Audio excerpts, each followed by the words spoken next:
انا عايزك تاخدها قاعده كده، يعني خطط ليومك، حياتك تمشي مظبوط.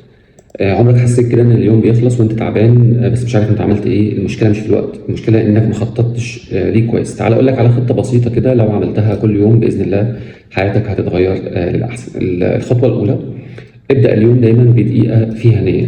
يعني اول ما تصحى كده قول يا رب يوم نافع ورضاك قبل كل شيء وتوكلت عليك يا رب.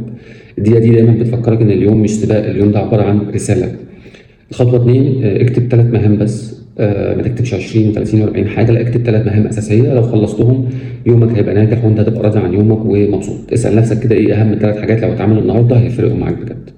الخطوة 3: اعمل بلوكات وقت. يعني إيه؟ يعني قسم يومك لحتت: شغل، راحة، عبادة، أكل، عيلة، كل حاجة ليها وقت عشان ما الوقت ما يسرقكش وتلاقي الحاجات داخلة في بعضها ويحصل لك تشتيت. اقفل بقى كل المشتتات. الموبايل طبعا اكتر حرامي وقت، وانت شغال اقفله او حطه بعيد.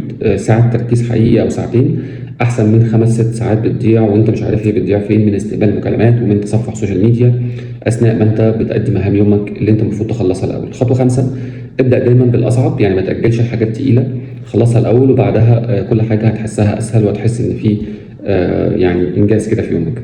الخطوة 6: راجع بقى قبل ما تنام. قبل ما تنام كده بدقيقتين 3 بربع ساعة امسك كده ورقة وقلم وقول عملت ايه صح وقصرت في ايه وبكرة ممكن اظبط ايه واحسن ايه. المراجعة دي دايما هي اللي بتخليك تتحسن كل يوم عن التاني. اليوم اللي من غير خطة دايما بيعدي من غير قيمة، انما يوم انت مخطط له صح بيقربك خطوة من الحياة اللي انت نفسك فيها او نفسك توصلها بشكل ما. جرب الخطة دي كده بكرة وشوف الفرق مع نفسك، ولو عجبك الموضوع وشايفه مفيد شاركه مع حد محتاج ينظم حياته، واشوفكم دايما على خير وبالتوفيق للجميع.